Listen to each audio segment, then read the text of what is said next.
everybody, this is Lonk the Sane, and I know it's been a minute since I've done one of these videos, but this is a deck that I posted to the subreddit the other day, and somebody asked if I was going to make a video. I wasn't going to, but then I thought, you know what, why not? I haven't done one of these in a while, so here you go.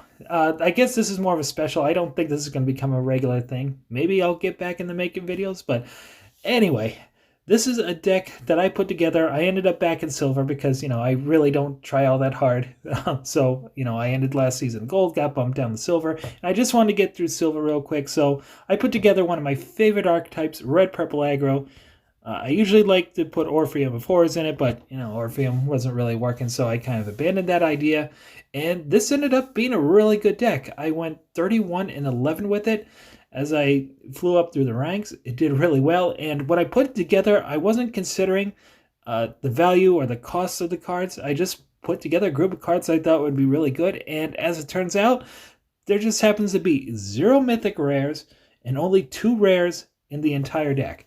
So if you're in the lower ranks and you want to climb the ladder quickly and play a really competitive deck that can, by the way, take opponents out really, really quickly. The fastest I was able to take somebody out with a version of this deck was as early as turn 4.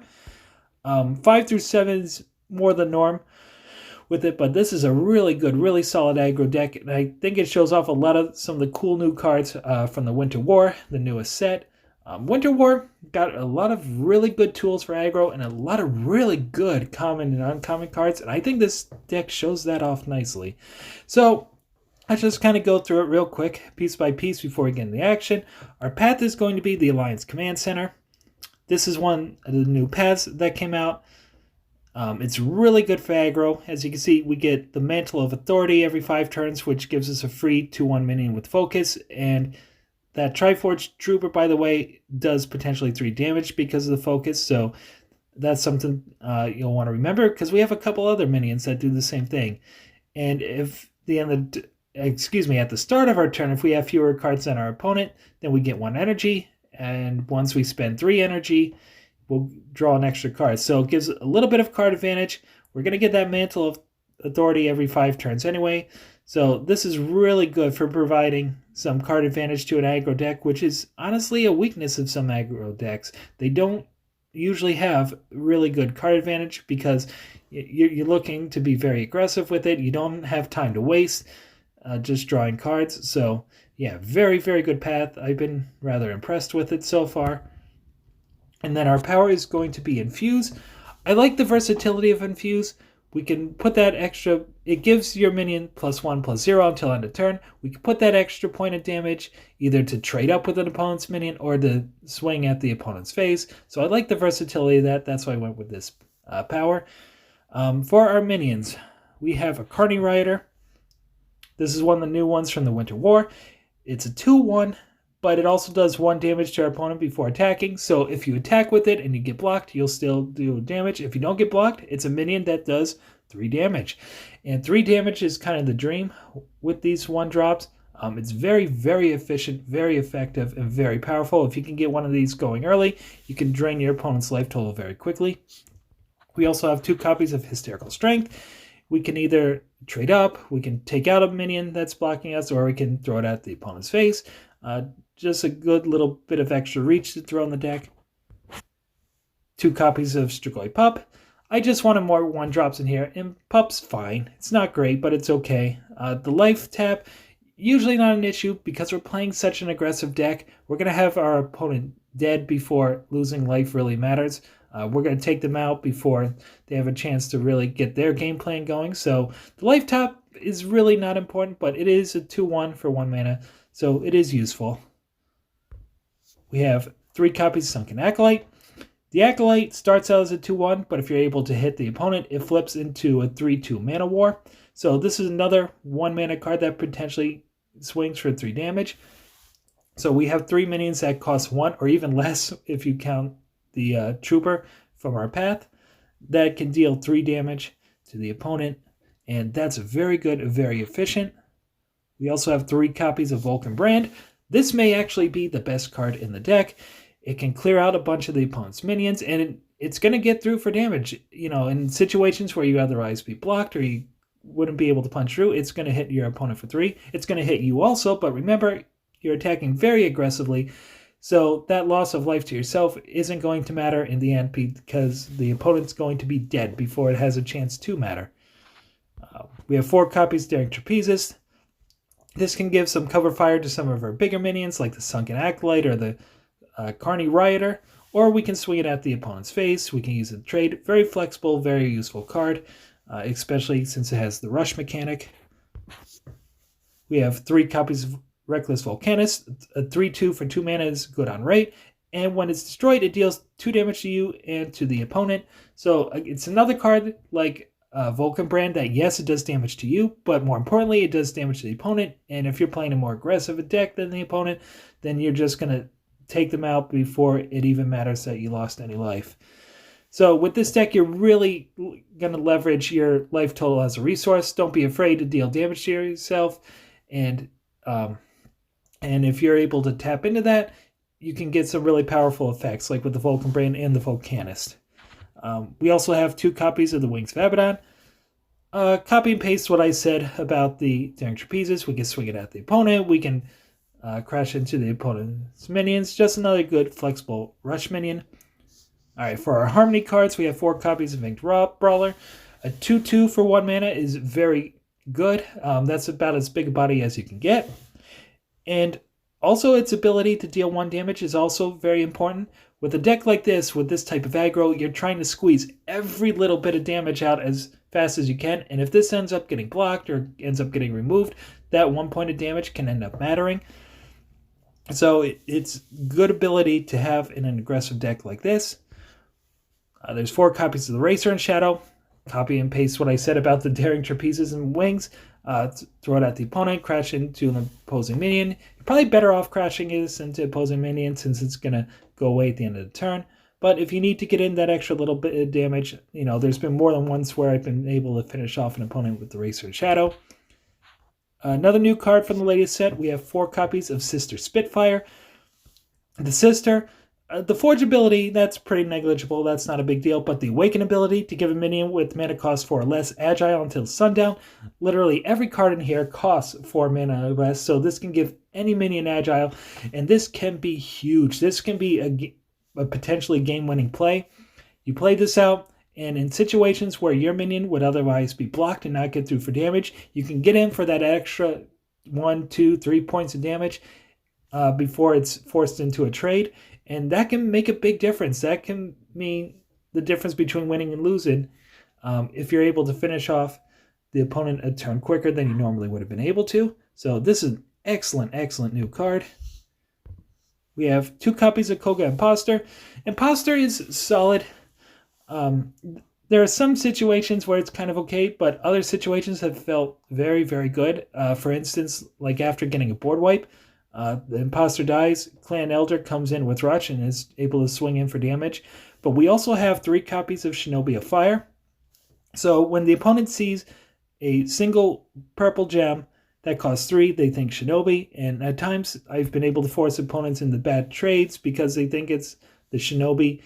And it ends up trading with the opponent's minions, and my opponent's minion is gone, and I end up with a 3-power minion that's unblocked and able to get in for some damage. So there are situations where Clan Elder is useful. It's good, and it also forces a 2-for-1 from the opponent a lot of the times. Like they'll have to spend 2 cards to remove it, and that could be good in its own right because it forces your opponent to spend more resources than they want to get rid of it. And finally, there is the aforementioned Shinobi of Fire. This can close out a game very quickly. If it gets in for a blow or 2, it's kind of a bummer that they nerfed the Flame Scroll, so now it costs 3. It used to cost only 1. But even at 3 mana, this is still very, very playable, still very useful, and able to burn out the opponent to get in that last bit of damage and finish them off. And if you take a look at our mana curve on the bottom right, you can see we have 22 minions that only cost 1 mana, so you're going to be playing your hand very quickly. And remember, that's the idea with the Alliance Command Center, is when you have fewer cards in hand than your opponent, you'll build up that energy and eventually be able to draw an extra card. So feel free to play out your hand, which is what you want to do in an aggressive deck such as this. Just get as much on the board as possible and swing in for as much damage as quickly as possible. You also see we have 35 minions versus 5 spells. I like a high minion count in an aggressive deck such as this, but I know even this is a little extreme. But, you know, spells we have are very useful, especially the Vulcan brand, which I said may be the most powerful card in this deck. But, you know, at least this way, you have a play almost every turn. You have a minion to play, you know, pretty much on any given turn, and you won't find yourself stuck with a bunch of spells that you can't use because you don't have any minions in here. So, yeah, a lot of minions, but a lot of cool tricks, especially from cards like Sister Spitfire. Also depends on how you play your Reckless Volcanist. I mean, getting in 2 points of damage and being able to trade with opponent's minion can be useful in its own right, but I'm kind of done talking about this. I think I've said enough about it, and why don't we dive into the action and see how this deck does. Alright, for this match, our opponent is going to be playing a blue-purple, mid-rangey, rainbowy, tempo-y kind of deck, but we have a nice aggressive hand here, so let's go. There's a Sniffer. That's not something we're going to worry about. Just going to kind of ignore it, try to get our own units going. And I burned the Strigoi Pup. Sunken Acolyte I think is a much better turn 1 play in this instance. We have the Racer and Shadow to protect it or the Soldier if need be, if they want to challenge us. So we can just keep getting in for damage. They do not challenge it though, so that's good for us.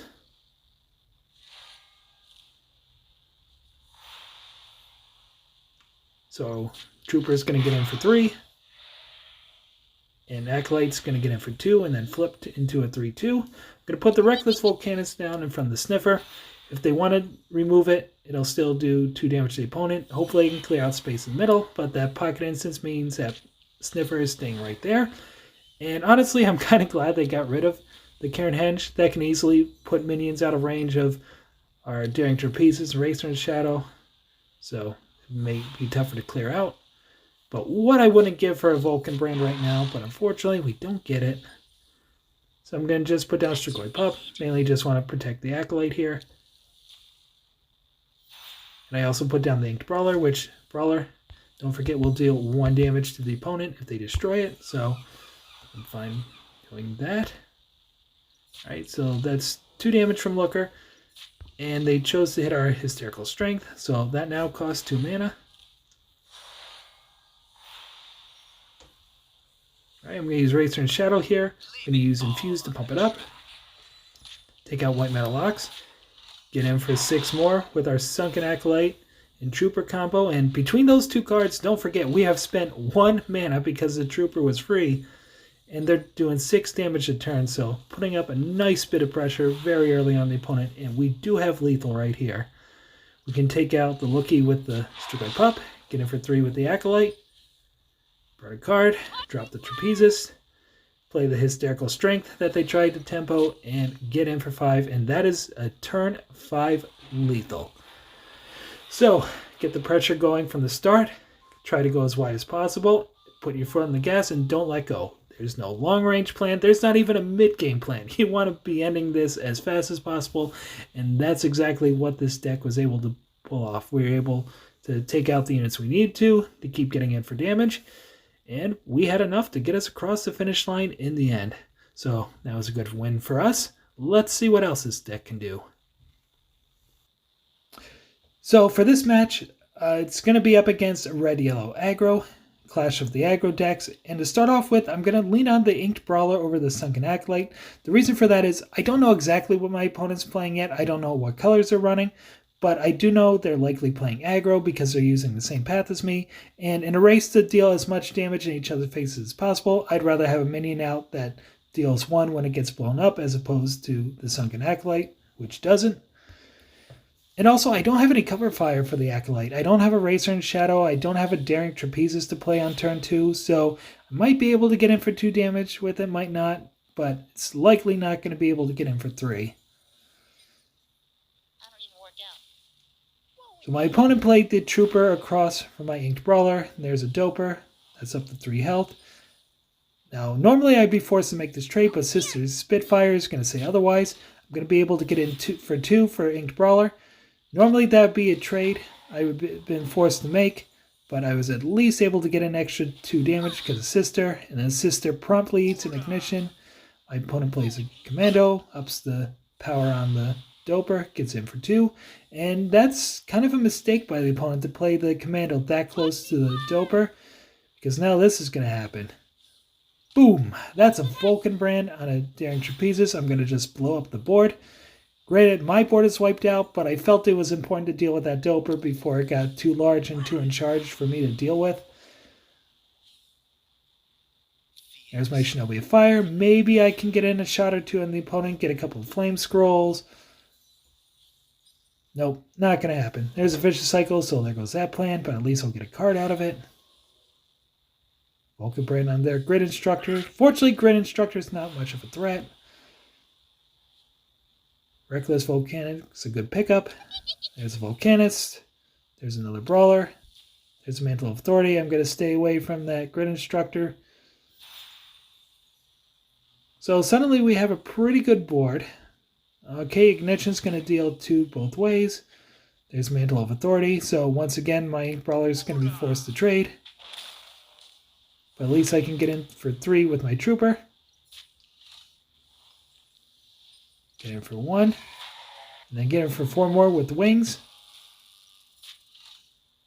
So we're starting to look pretty good. My opponent's going to play a defensive Insta-Beast. Opponent's back is against the ropes. And I don't have lethal here, but I can kind of put my opponent in a no-win situation.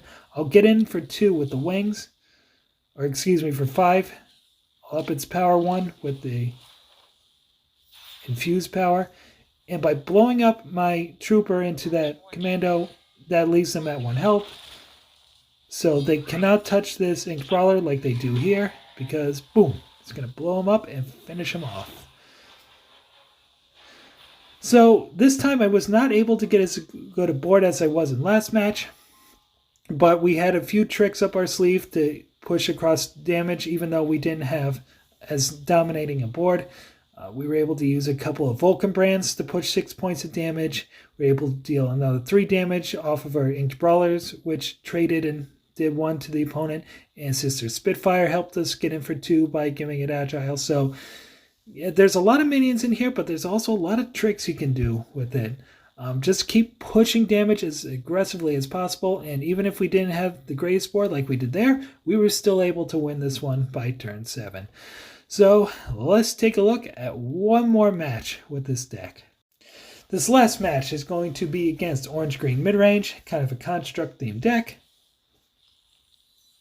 My opponent's going to lead off with an Aether Engineer, and as a Magic the Gathering player, whenever I see a card that has the word Aether in it, and an energy mechanic, and it is green, it kind of sends chills down my spine.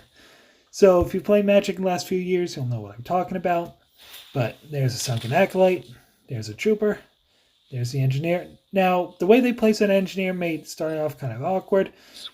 I figured either way, they might be moving over to block. I figured I'd at least meet them in the middle, literally, if they wanted to do that. The reason why I did that was because of the focus mechanic.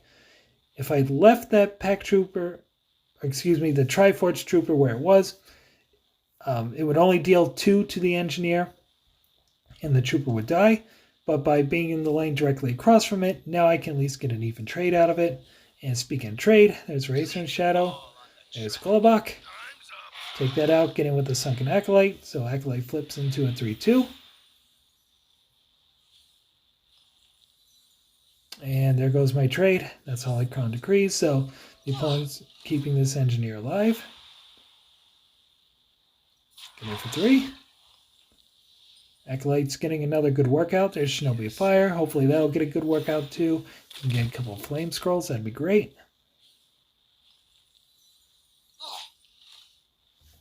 My opponent's gotten a couple of tune-ups with it, so definitely a construct-themed deck. Now, Aimless Vessel can only attack if there's a minion next to it, but fortunately my Shinobi of Fire has Agile, so I'll at least get 1 shot in. Taking out this Engineer, hoping my opponent kind of has a brick. There's an Inked Brawler. If they don't have another minion, at least my Shinobi will get in for another turn. But no such luck. There's Vodnik Junker, so bye-bye Shinobi. And they play that Troika set, or I'm not even going to try to pronounce it correctly, on my Sunken Acolyte. So now that's an 0-2. But with Hysterical Strength, I can take out that Junker. Brawler will live. And now the Sunken Acolyte has Focus 1. It also has 1 power again, so the Focus will kick in, and I can at least get it for 2 with it. They're going to hop over with the Aimless Vessel. There's a Digital Golem. They want to block instead of putting that next to the Golem and swinging for damage. Alright, they get in for 2 because of the Sister. My Brawler is able to sneak by with the Agile. And then I 2 for 1, the Digital Golem, which feels really, really bad, especially playing an aggressive deck like this, but I didn't have much of a choice. They were pinned down. There's the Archival Copy next to the Golem. Or excuse me, the Aimless Vessel. And there's 3 Academy Recruits. So this board's getting really clogged up, but once again, Sister Spitfire the Rescue. We'll pump that up. We'll deal that extra point damage to the face. Now if I can somehow sneak in with the Trapezist, I can then finish him off with the Flame Scroll. But right now the board's clogged up and bingo. With my clumsy fingers, I meant to take out the Jazeri Aquarius, but they shouldn't have enough damage to finish me off here. But I do have the Flame Scroll in hand. The opponent's down to 3, and unless they have a way to gain life, they're just done.